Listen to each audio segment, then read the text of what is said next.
Assalamualaikum warahmatullahi wabarakatuh. Apa kabar anak-anak ibu semuanya? Semoga kalian semua selalu sehat walafiat ya. Oke, pada kesempatan kali ini ya kita memasuki pertemuan yang kedua. Oke. Nah, pada pertemuan yang pertama kemarin kita sudah membahas mengenai kontrak belajar kita selama 1 tahun ini. Nah, pada kesempatan kali ini, pada pertemuan kedua ini kita akan membahas bab yang pertama. Apakah bab yang pertama yang akan kita bahas? Ya, betul. Tentang sifat koligatif larutan. Nah, sebelum kepada sifat koligatif larutan, yang akan kita bahas adalah prasyaratnya dulu. Apa saja sih yang akan kita bahas di pertemuan ini? Yang pertama, tentang molaritas. Yang kedua, yaitu tentang molalitas. Nah, yang ketiga, itu tentang fraksi mol. Oke, kita simak bersama ya bagaimana pembahasan materi ini. Yuk, check it out. Baiklah anak-anak, sekarang kita masuk ke pembahasan pada bab yang pertama, yaitu mengenai sifat koligatif larutan. Ya. Nah, sebelum masuk ke dalam sifat koligatif larutan, di sini ya kita harus mengetahui dulu apa yang dimaksud dengan larutan. Nah, larutan ini terdiri dari dua komponen, yaitu pelarut dan zat terlarut. Maka apa yang dimaksud dengan larutan? Nah, larutan merupakan campuran homogen dari dua atau lebih komponen yang berada pada satu fase. Nah, dalam larutan ini kan terdapat pelarut dan zat terlarut. Maka, apa yang dimaksud dengan pelarut? Pelarut ini adalah zat yang melarutkan atau komponen yang paling banyak terdapat dalam larutan tersebut, dan dia paling menentukan sifat larutannya. Sedangkan zat terlarut ini adalah zat yang dilarutkan di dalam pelarut, yang komponennya lebih sedikit dalam larutan. Jadi paham ya? Nah, sekarang apa yang dimaksud dengan sifat koligatif? Sifat koligatif ini hanya tergantung pada banyaknya partikel zat yang terlarut dalam larutan, dan tidak tergantung pada jenis atau sifat zat pelarutnya. Jadi ditekankan sekali lagi bahwa sifat koligatif ini merupakan sifat yang tergantung pada banyaknya partikel zat terlarut. Nah, seperti itu. Banyaknya partikel zat terlarut itu kita sebut dengan konsentrasi larutan. Ya, di mana konsentrasi larutan ini bisa dinyatakan dengan ini akan kita bahas sebagai pengantar menuju sifat koligatif, yaitu molaritas, molalitas, serta fraksi mol. Yang pertama, untuk molaritas dengan simbol M besar. Apa yang dimaksud dengan molaritas? Dia di sini menyatakan jumlah mol zat terlarut di dalam 1 liter larutan. Satuannya adalah dalam molar M besar atau juga mol per liter. Ya, di sini rumusnya adalah M atau molar sama dengan mol zat terlarut dibagi dengan volume larutan dalam liter. Atau bisa juga molnya kita rubah menjadi gram per mr. Maka di situ menjadi gram per mr dikali dengan 1000 per volume larutan di dalam mililiter. Nah, contoh soalnya, jika di sini terdapat 80 gram NaOH yang dilarutkan dalam air sehingga volume larutannya menjadi 1 liter. Hitung kemolaran larutan jika mR NaOH-nya sama dengan 40. Nah, ini adalah penyelesaiannya menggunakan rumus di atas ya. Jadi di situ kita ketahui bahwa terdapat 80 gram NaOH dilarutkan dalam air. Berarti zat terlarutnya adalah NaOH dan pelarutnya adalah air. Maka di situ massa zat terlarutnya atau gramnya sama dengan 80 gram. Kemudian mR-nya, mR dari zat terlarutnya yaitu NaOH sebesar 40. Kemudian dikalikan dengan 1000 per volume larutannya dalam mililiter. Karena di sini volume larutannya 1 liter, maka kita rubah menjadi mililiter sama dengan 1000 mililiter. Oke, setelah kita hitung, kita dapatkan hasil besar molaritasnya adalah sama dengan 2 molar. Contoh soal yang kedua. Nah, di sini jika di dalam 500 mili atau setara dengan 0,5 liter larutan terdapat X gram urea dengan MR ureanya sebesar 60.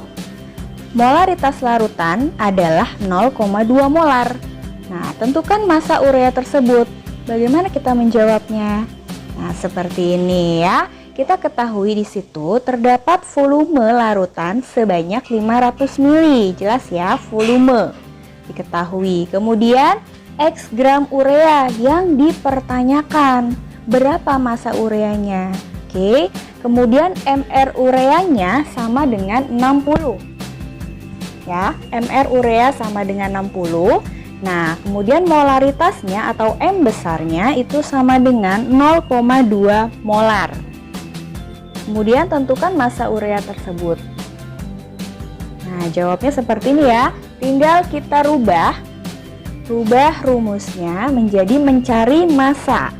Ya, di situ diketahui volume, kemudian MR serta molaritasnya. Nah, maka kita dapat mencari massa urea tersebut dengan cara berikut. Ya, didapatkan hasil massa ureanya sebesar 6 gram. Baik, yang kedua adalah konsentrasi dalam molalitas atau M kecil ya. Bedakan dengan yang pertama tadi adalah molaritas, kemudian yang kedua adalah molalitas. Apa yang dimaksud dengan molalitas? Dia di sini menyatakan jumlah mol zat terlarut dalam 1000 gram atau 1 kg pelarut. Ya, bedanya dengan molaritas apa? Kalau molaritas di situ dia dalam volume larutan. Tapi kalau molalitas di sini dalam massa pelarut. Maka rumusnya akan menjadi M kecil atau molalitas sama dengan mol zat terlarut dibagi dengan 1 kg pelarut. Sama dengan kita bisa rubah mol zat terlarutnya menjadi massa per mr ya, di situ gram per mr dikalikan dengan 1000 per massa pelarutnya dalam gram. Kita lihat contoh soal berikut. Jika dalam 250 gram atau 0,25 kg air terdapat 6 gram urea dengan MR sebesar 60, maka tentukan molalitas larutan tersebut. Nah, apa yang diketahui dalam soal ini? Di situ terdapat 250 gram air. Nah, air di sini bertindak sebagai zat pelarut. Ya, maka 250 gram ini merupakan massa pelarut. Nah, kemudian ada 6 gram urea. Urea bertindak sebagai zat terlarutnya. Maka 6 gram ini merupakan massa zat terlarut atau gramnya tadi ya. Nah, kemudian ada juga MR di situ. Maka jelas kita bisa menentukan molalitasnya melalui rumus yang di atas. Nah, hasilnya seperti ini ya. Molal sama dengan 6 gram. Ya, 6 gram merupakan massa zat terlarut, di situ urea, dibagi dengan 60 gram per mol. Nah, di sini adalah MR dari ureanya dikalikan dengan 1000 per 250 gram tadi ya, massa dari pelarutnya yang berupa air. Maka didapatkan hasil sebesar 0,4 molal atau M kecil. Nah, kemudian kita lihat contoh soal yang kedua. Nah, di sini agak berbeda soalnya ya. Kita lihat hitung molalitas dari larutan HCl 37%. Oke, dengan AR diketahui ya, ARH sebesar 1, ARCl sebesar 35,5. Nah, sekarang kita lihat dulu larutan HCl 37%. Apa yang dimaksud dengan larutan HCl 30% itu? Nah, kita lihat ya, jika larutan HCl itu memiliki massa sebanyak 100 gram, maka 37%-nya itu merupakan 37% dari 100 gram, sebesar 37 gram. Jadi 37 gramnya merupakan milik HCl dan sisanya ya 100 dikurang 37 yaitu 63 gramnya adalah milik air atau pelarutnya. Nah, jadi jelas ya, ada massa zat terlarut yaitu HCl-nya sebesar 37 gram dan ada massa pelarutnya yang berupa air tadi ya sebesar 63 gram. Oke, tinggal kita masukkan ke dalam rumus yang tadi. Molal sama dengan, nah, massa zat terlarutnya yaitu sebesar 37 gram dibagi dengan mR-nya. mR dari si HCl-nya ya, tadi H sama dengan 1, Cl sama dengan 35,5. Maka jika digabung menjadi mR, di situ besarnya adalah sama dengan 36,5.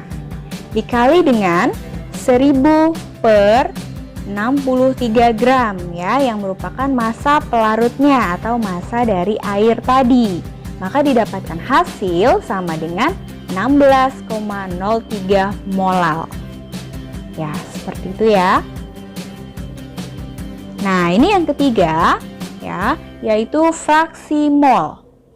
Fraksi mol di sini atau X ya, di sini menyatakan perbandingan mol zat terlarut atau mol pelarutnya dengan mol total dari larutan keseluruhan, yaitu zat terlarut serta pelarut. Nah, ini persamaannya di mana XT atau X terlarut sama dengan mol zat terlarut dibagi dengan mol total atau mol terlarutnya ditambah mol pelarut. Ya, sedangkan X pelarut atau fraksi mol pelarut atau XP sama dengan N atau mol pelarut dibagi dengan mol total, yaitu mol terlarutnya dibagi mol pelarut. Nah, fraksi terlarut juga fraksi pelarut jika digabungkan totalnya akan sama dengan 1. Oke. Kita langsung melihat contoh soalnya. Nah, di sini ada soal yang pertama, sebanyak 2 mol urea terdapat dalam 8 mol air. Jelas ya, urea terdapat dalam air, berarti urea sebagai zat terlarut dan air sebagai pelarut. Tentukan fraksi mol zat terlarut dan pelarutnya. Oke. Nah, langsung kita masukkan ke dalam rumus yang tadi bahwa X terlarut atau milik urea tadi sama dengan mol zat terlarutnya yaitu 2 mol dibagi dengan mol total yaitu 2 ditambah 8. Jadi kita dapat hasil sama dengan 0,2.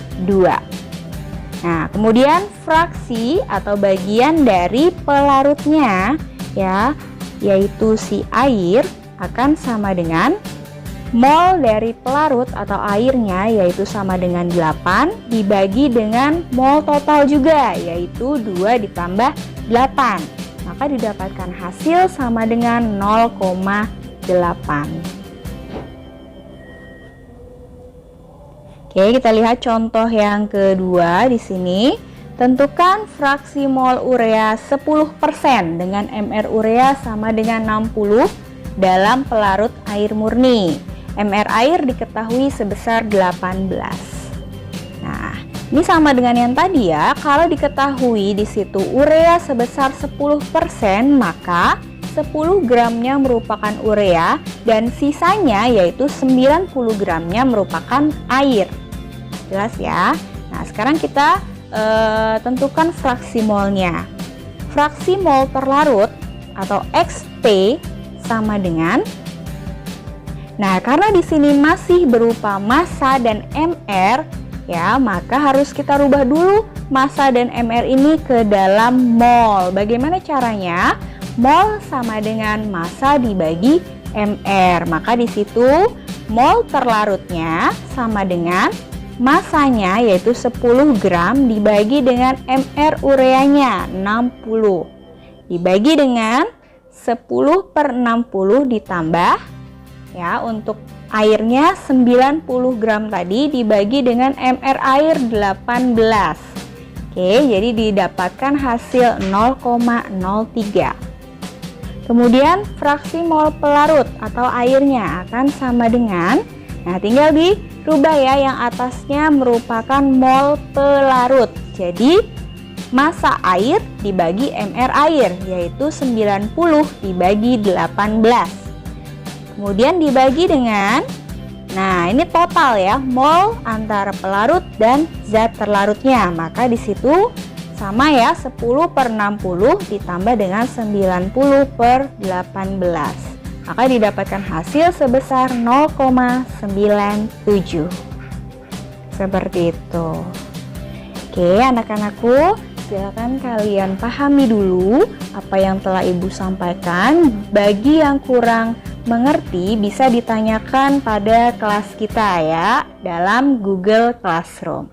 Terima kasih. Wassalamualaikum warahmatullahi wabarakatuh.